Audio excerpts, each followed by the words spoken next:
Hello বন্ধুরা, নমস্কার। আমি আজকে একটা নতুন রেসিপি নিয়ে চলে এসেছি। আমি আজকে বাটারস্কচ আইসক্রিম বানিয়ে আপনাদেরকে দেখাবো কীভাবে বানাচ্ছি, কেমন করে বানাচ্ছি। আপনারা দেখতে থাকুন। আসুন আমি এবার আইসক্রিমটা বানাতে শুরু করে দিই। এখানে আমি 500 দুধ নিয়েছি। এর মধ্যে 2 চামচ মিল্ক পাউডার দিচ্ছি, 1 চামচ কাস্টার্ড পাউডার দিচ্ছি, ভ্যানিলা এসেন্স, আর কর্নফ্লাওয়ার নিচ্ছি 1 চামচ, আর চিনি নিচ্ছি স্বাদ মতন। যে যেমন মিষ্টি খাবে সেরকম নেবেন। আমি একটু মিষ্টি কম দিয়ে করব। এবার ভালো করে এটাকে গুলে নিতে হবে।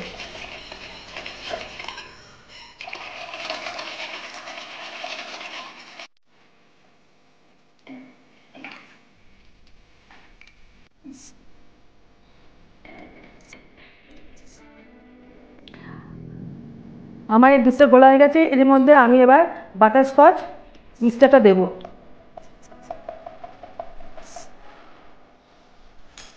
গুলে নিয়ে এবার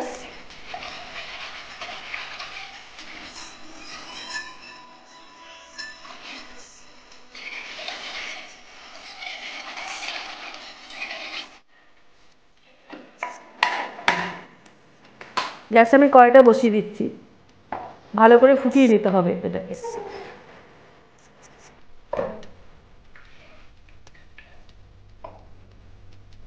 আমার আইসক্রিমের মিক্সচারটা তৈরি হয়ে গেছে, যথেষ্ট ঘন হয়ে গেছে। এবার নামিয়ে দেবো। গ্যাস অফ করে দিয়েছি। এবার নেড়ে নেড়ে এই মিক্সচারটাকে ঠান্ডা করতে হবে। ঠান্ডা করে একটা বাটিতে দিয়ে ডিপ ফ্রিজে রেখে দেবে ওভারনাইট। কালকে আবার এই আইসক্রিম ঠিক করে তৈরি করব। আমার আইসক্রিমের পেস্টটা এরকম হয়েছে। গরম ছিল, ঠান্ডা করে নিয়েছি। এখন আমি এই বাটির মধ্যে ঢেলে নেব।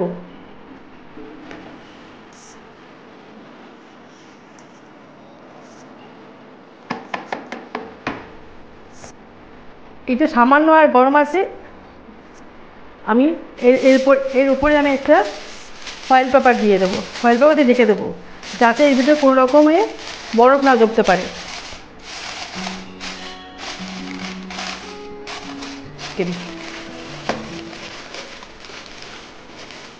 আছে, এখন আমি ফ্রিজে ওভারনাইট রেখে দেবো। কাল সকালে বের করব। বের করে আমি আবার এটাকে আইসক্রিম আকারে নিয়ে আসবো। বন্ধুরা, আমি আইসক্রিমটাকে ফ্রিজ থেকে বের করে নিয়েছি অনেকক্ষণই বের করে নিয়েছি। মিঠাইটা গলিয়ে নিয়েছি। তাহলে এটাকে আমার বিটার দিয়ে বিট করতে হবে। এটা পাশে রেখে দিচ্ছি। তার আগে আমি এই গুড়, বাদাম আর চিনি এই চাংটা বানিয়েছি, এটাকে আমি একটুখানি গুঁড়িয়ে নেব। কেননা এটা হচ্ছে বাটারস্কচ আইসক্রিম, এতে এটা দিতে হয়। নিলাম।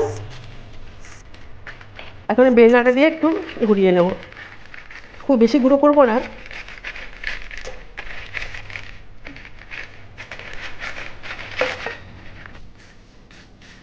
এরকম হয়ে গেছে।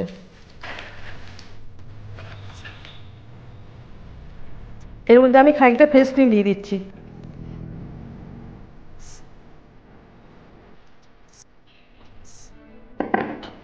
এই বিটারের সাহায্যে বিট করে নেব।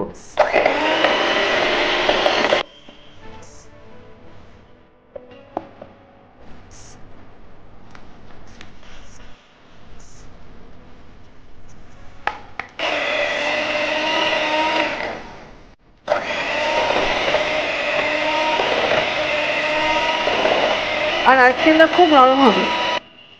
আমি সামান্য ভ্যানিলা এসেন্স দিচ্ছি।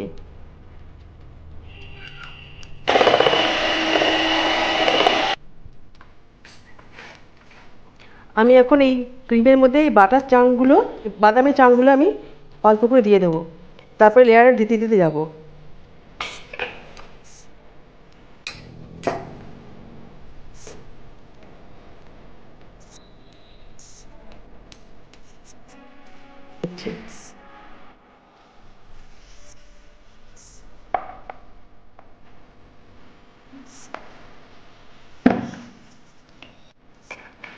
এর মধ্যে কিছু দিয়ে দিই।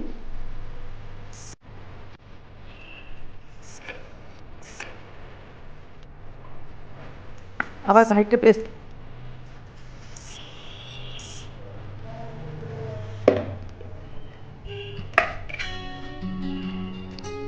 আবার দিয়ে দিচ্ছি।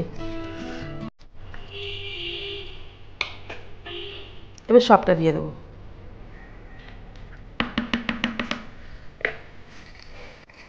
এর উপরে কিছু আবার দিয়ে দিচ্ছি।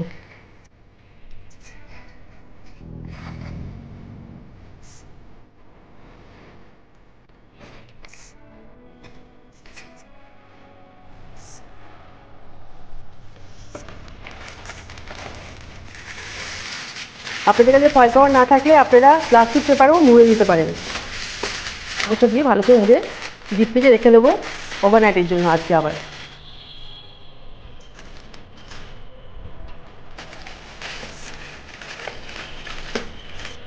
এবার মুড়ে রেখে দেবো।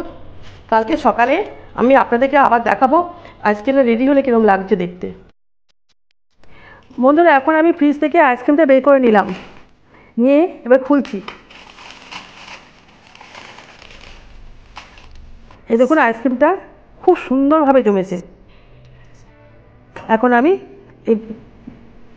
এই কাপের মধ্যে আমি সার্ভ করব।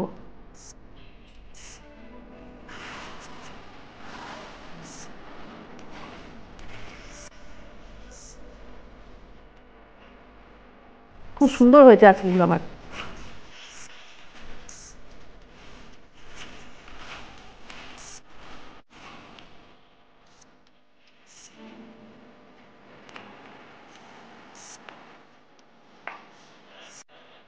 এর উপরে আমি ক্যারামেল দিয়ে দেবো। আমি ক্যারামেলটা ঘরেই বানিয়ে রেখেছিলাম।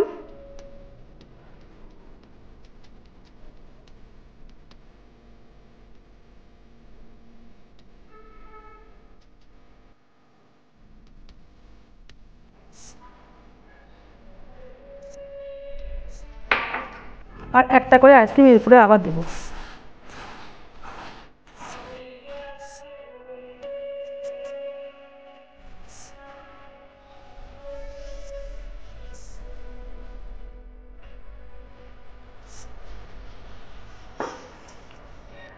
আমার বাটারস্কচ আইসক্রিমটা রেডি হয়ে গেছে।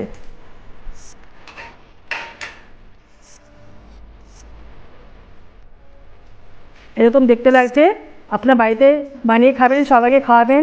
ভালো লাগলে লাইক, শেয়ার, কমেন্টস করবেন। Thank you so much.